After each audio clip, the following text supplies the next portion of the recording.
The 11th episode, Nuo Opera, begins with a cold open where Ai's narration reveals that the guy I thought was the school headmaster is actually the town elder, in charge of preserving local traditions. After the title sequence, Ai is talking about how the schoolgirl drum group will have the opportunity to perform in the biannual Nuo Opera. So she's trying to find the proper music for it.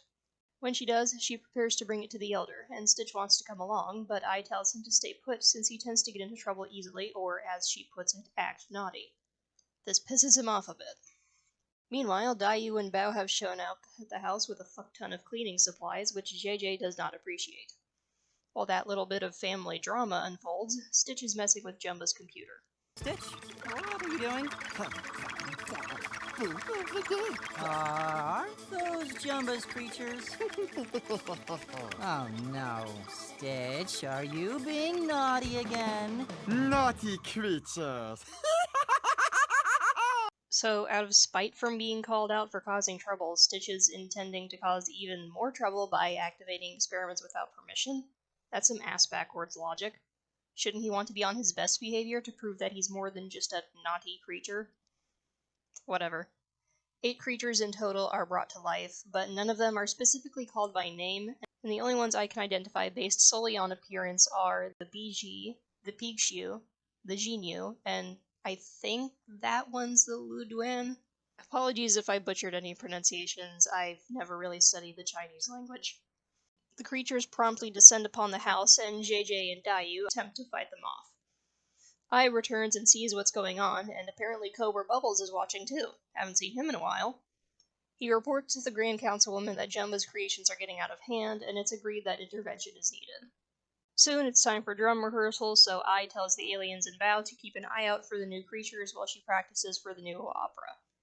However, the critters manage to sneak in through a trapdoor and all hell breaks loose. Jumba manages to drive them off with a special whistle, and Stitch and Bao give chase.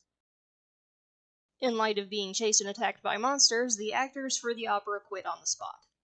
Dahu feels defeated, but Ai insists that the show must go on, and suggests that the townspeople play the roles. That leaves the ruined set pieces, which they can't afford to replace or rebuild. That's when, out of the blue, Daiyu offers to help. As a patron of the arts, I believe my foundation may be able to donate the necessary funds. This is clearly an attempt at giving her a character arc, as she's always disliked the town before this point and never been shown to care about anyone other than herself. Having her suddenly make a gesture of generosity like this doesn't feel like real character development, though. It feels forced, like an afterthought shoved late into production.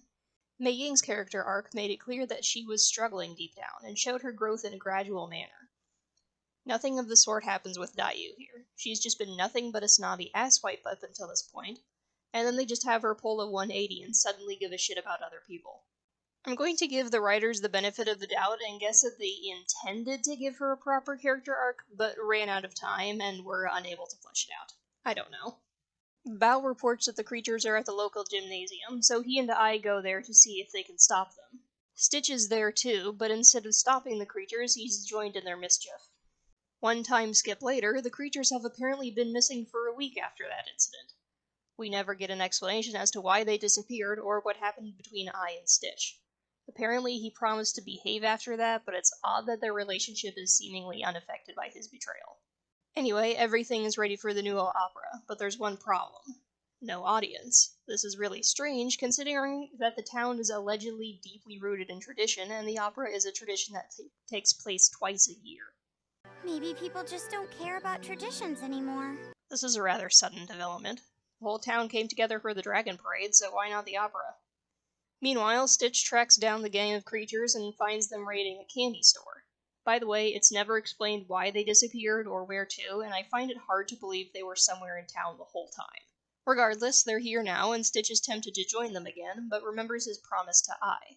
Then, he is somehow able to coerce them into helping him advertise the new opera to people at the marketplace so that there will be an audience. Ai is glad that he's helping the town instead of making more trouble, and leads the crowd to the performance area.